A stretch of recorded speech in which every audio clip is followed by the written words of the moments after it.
Hi and welcome to our YouTube channel, The Inkuisitif. My name is Andrew, and I'm going to empower this educational hub with English content. If you are new to this channel, consider clicking the subscribe button, and like this video, if you think I did a good job. Today, we are going to talk about marriage and how it can influence your health. Marriage, wedding or any term alike is a happy occasion for both the bride and the groom. I remember the first time I attended one of my friend's wedding. The bride looks so beautiful and the groom looks so handsome. There is a lot of simple, but creative flower arrangement around the bridal stage, fancy foods and drinks, and the most important thing is, everyone looks so happy. In Malaysia, especially for Malay people, marrying someone at a young age of 20 years old is considered a norm. The sooner the better, they said. People can usually get married as long as they are 18 years old and above. Though under 20 years old might be considered as too young to be married to someone, but of course, it will depend on several factors that influence acceptance towards said marriage, such as cultures, financials and religions. In some religions, people are allowed to marry someone as long as they have reached puberty, but those who marrying someone under the age of 18 years old will usually be subjected to ridicule and negative social judgment, which can impact both of the husband and wife in a negative way. In 2018, there is a controversial case of a man who resides in Kelantan, Malaysia, who was married to an 11-year-old girl, which he claimed to be in love with for almost 4 years. The wedding ceremony was held in Thailand, and it is witnessed by both of her parents.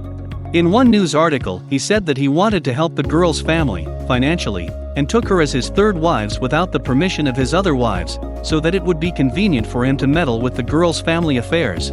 For me personally, even if a man can marry up to 4 wives in Islam, marrying an 11-year-old girl is just too much.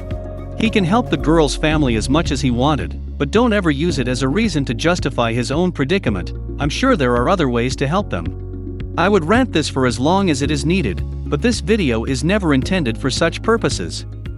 In this video, we will explore how marriage can influence individuals' well-being and what is possibly going to happen if one of the spouses died. There are a lot of benefits and protective effects of marriage that can be imposed on both the husband and the wife in terms of physical and emotional well-being. Numerous studies have found that marriages can optimize health and thus give a better shot for people at longevity. But whether or not it would result in a way which can be considered beneficial for the couple would depend on several factors such as marriage quality and problems that might have arisen throughout married life. I mean, you will not live long if you were married to an abusive partner.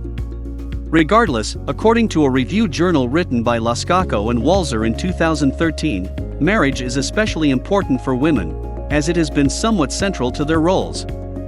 Women are more specialized in emotions and creating a nurturing environment for their spouses and children, while men usually focus on working on things that are outside. It's therefore reasonable to think that, in a relationship, whether it is nurtured or began to crumble, women are the one who usually felt more responsible towards upholding them. It is not my intention to say that men are bad, but it's pointless to compete with women in such things. I'm a man, and I felt responsible for my own relationship, but my partner might have been more involved in it than I hate to admit.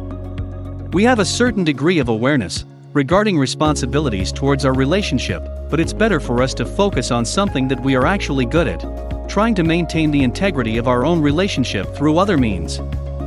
When do you think people who are married will spend most of their times together? If you are thinking about newlyweds, then you are wrong, unless you were married when you are 60 years old and above. The answer is the elderly. As an individual gets older, especially when they are 60 years and above, they will be retiring from their works, which would restrict their contact with their own colleagues and free up their minds of work-related burdens. This will lead to an increase in social interactions between both the husband and the wife, as other factors such as the urges to connect through online social networking, interaction with other siblings and family-related responsibility might have subsided. 3 stages of behavioral changes throughout married life. There are a lot of behavioral models, which have been developed by different researchers, to explain behavioral changes associated with marriage. People seem to get easily disappointed by the fact that their partners started to change a few months or years after they married, but according to science, these changes are normal and perhaps vital for the development of healthy relationships between both husband and wife. I am especially interested in one particular concept, which explained the changes in a 3-stage model. According to Michael Gurian, an American social philosopher, people who are married will experience these 3 stages: romance, disillusionment, power struggle.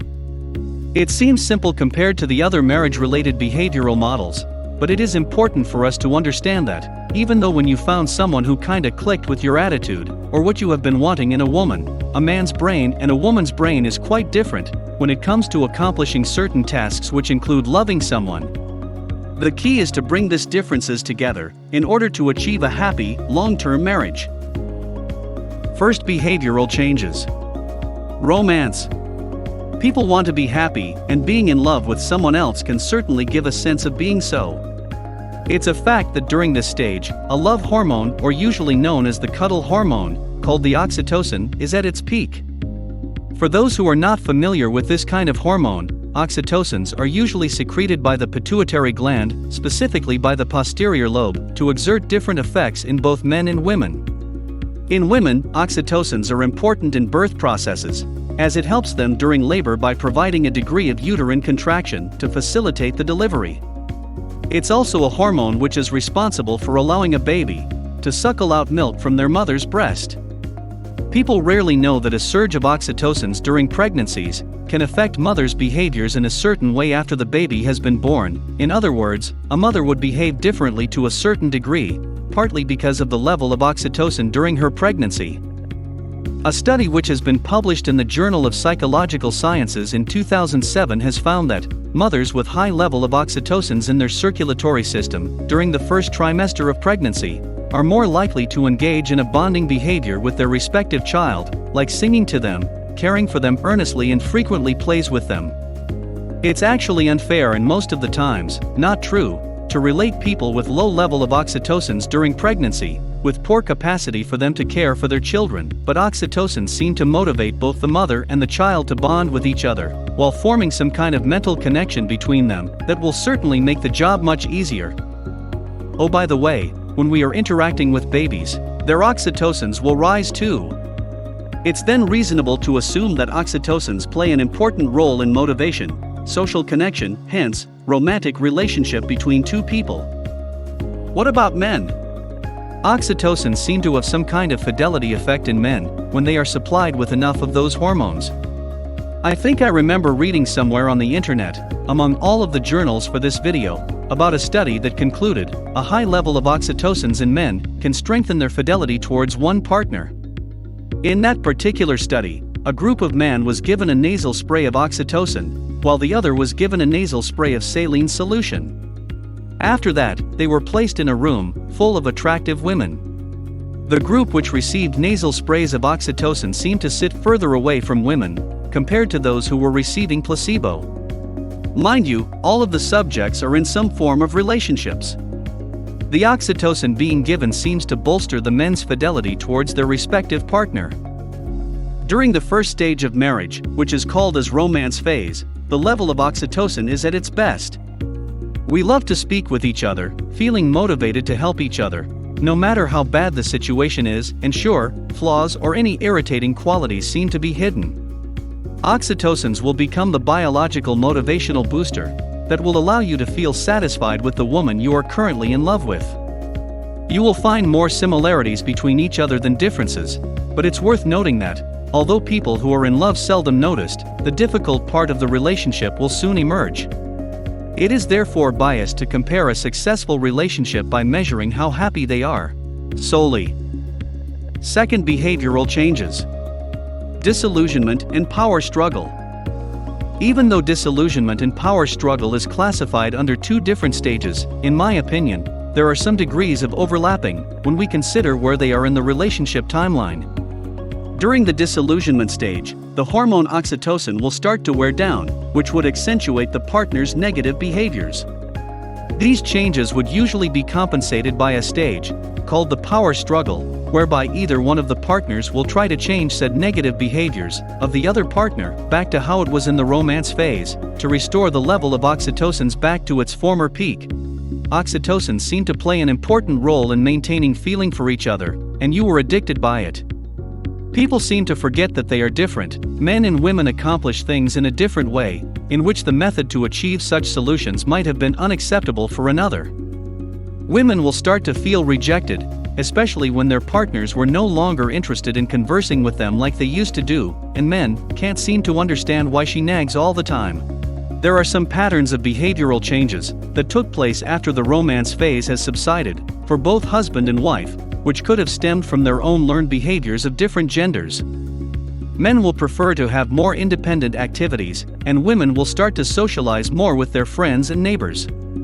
So if this is considered as the latter stage of marriage, are all of them doomed to fail?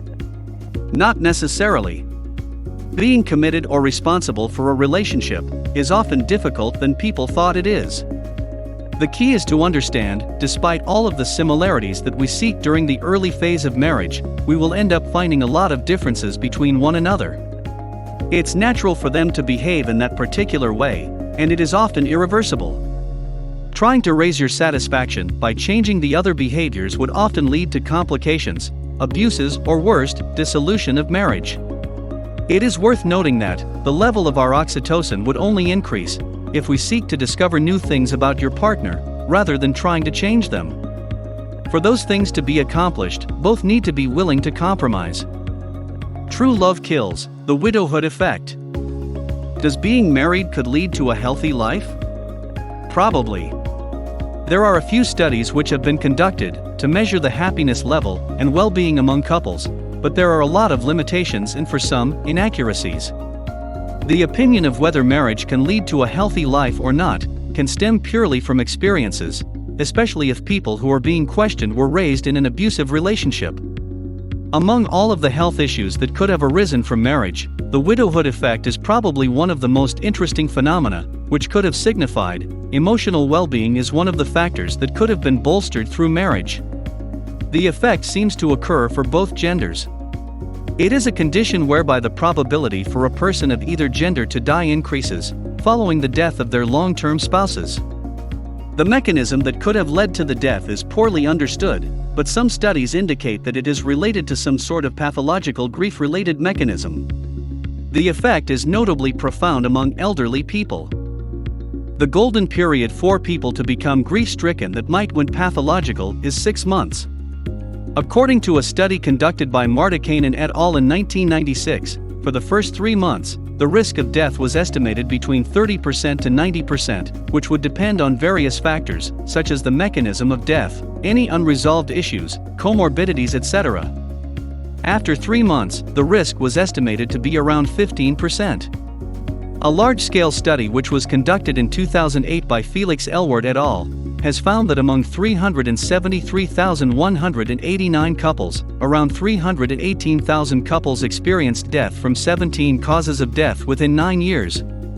There are a lot of variables which have been considered, including health information. Each and every one of the participants involved and the causes of death, which followed after the death of spouses, are surprisingly specific. Most of them experienced death due to the following diseases, mostly from cardiovascular categories: cerebral vascular accident, congestive heart failure, ischemic heart disease, vascular diseases. This is a serious public health issue that should be addressed. It amplifies the importance of widows to have some form of social interaction, probably with each other, to overcome grief and deal it in the healthiest possible way.